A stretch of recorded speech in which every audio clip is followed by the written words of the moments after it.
کتونکو علب خان شیرپو یم او علب خان شیرپو ویلفیر فاونډیشن د خپل وس مطابق د خلکو سره خپل کومک او مرسته کوي. دا ما سره چې خوا کې کوم ولاړ روړ دی د ده د دوه بچي دي، یو بچی چې کوم دی د غریبۍ په وجه باندې هغه وفات شو. دی په تنبو کې اوسېده او هغه تنبو هم ترې زول توپان وړی و. بیا یې لبیک ویله ډاکټر محمد شفیق صاحب ته موږ ووې نو دا تنبو یې راله راکړه او دا تنبو چې کوم دی دا زه دې وخت کې ده ته حواله کوم. ورسره چې کوم دی د ځان له کپړې مو کتلې دا جرسي مو واله نن ما حاجي صاحب هم ډېر خوشحالي ستا جرسي چې کوم دی یو حقدار ته میلاو شوه، دې بچي ته چې کوم دی نو دا کوټ میلاو شو.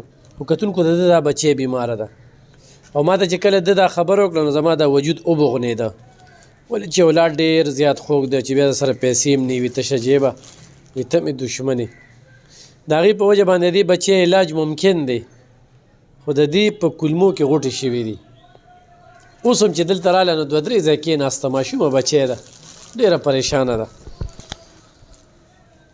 مونږ خو له دغه کپړې پیزار د دې پکې څه پیزار وشو د ده پکې د دې پکې چپړې وشوې، بوټان پکې نه وو نو بس بوټان مو له روا نه غشتل. د هغه پکې څه وشو؟ د هغه پکې چپړې وشوې او دغه کوټي او سیټر یې پکې وشو. او جی دا تنبو به ته اوس لګې او به دا تنبو چې زه یو سم نو به دا به زه اوس ولګوم. او جی او دا بچی دی بیماره او به دا بیماره ده، به دې والله ډېر ګډوډ کړي وو. اوس د هغې خېټه کې دړې کله وي کلمیو کې غوټې دي یو شی یو بلا ډاکټران هم پېستل کوه چې څه وو هغه ختم شو اړي موړي نه. بس اوس په دا تنبو ځان له ولګي بس ناست وي خدای سرې ته به راتي وو نه. ته په دې خپه پیدایشي معذور یې؟ او جی زه پیدایشي معذور یم. ته کوم کار کولی شي؟ قصب دې کوم زده دی؟ نو بس والله قصب خو لا پیل خال څه شته یې نه نو او دردیتوب کار هم کوو هغه هم بس اوس پرېښی دی څه شته یې نه هېڅ هم نشته دی. مشین نشته؟ او جی مشین هم نشته دی، اوزار موزار نشته دی. او بس چې کوم دوکان ته ورشو بس وایي زه ځان له شي نه پیدا کړم موږ سره هغه وینه بس واپس ترې راشو. کتونکو خو دله څوک دا وګوره دی په دې خپه چې کوم دی نه دی په دې خپه باندې معذوره دی نو خو دله څوک دا ټیلري به یې دغه کړي نو په دې ټیلرۍ باندې دی خپلو بچو له چې کوم دی رزق ګټلی شي که نه. او جی تاسو نوم دی؟ زما فرمان. فرمان د تنګي دی زیارت کړي اوسېدونکی دی. ما له ډېرې پیرې د ډېرو کلونو راسې راځي زما چې څه وس دس کېږي او سره زه کوم خو لکه په دغه وس دس هم نه کېږي او نه د خیرات عادت و نه عادت دی. ویډیو ته چې راځي په مشکله راځي خو دا تنبو مې ورکو ولې چې تنبو وړوکې څیز نه دی او دا مې ورله ورکو او بیا د دې بچی دا خبره چې مې واورېدله نو ما یې چېرې تاسو ته متعارف کوم نمبر دې څه دی؟ نمبر 0302 55 709. صحیح.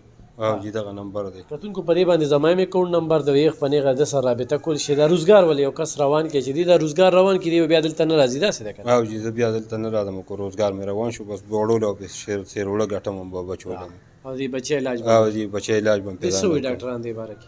دا ډاکټر له ورولم هغوی وایي چې څوک وایي کولمو کې غوټې دي، څوک وایي کاڼي دي پکې، څوک وایي یو شی څوک بل شی، نو څوک هم پې صحیح نه دې ته پوهېږي. څه تکلیف وي؟ نو به دې ته دغه معدې تکلیف وي او بس ډک او دسمات دي بس پرتوکې روان وي په ځان باندې پوهېږي نه. او جی نو به دغه غیر دغه تکلیف یې دی او خېټه کې دړي.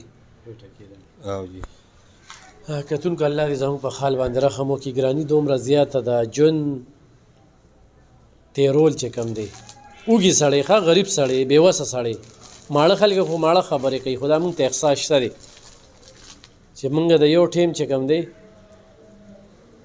رزق له لیواله یو بېشکه چې د رزق وعده الله پاک کړی ده خو منډې تړلې به وښیي او چې هغې له روزګار نه وي هغې له قصب نه وي بچي درته بیمار وي کور په کرایه باندې اوسېږي تنبو ته پکې ژوند له راځي کرۍ نه شي ورکولی نو په تنبو په ځان په دا د ګل شان بچي دي دا رور به ځان سره په تنبو کې اوسئ نو ضرور ورسره په خلاص مټ باندې مدد وکړي.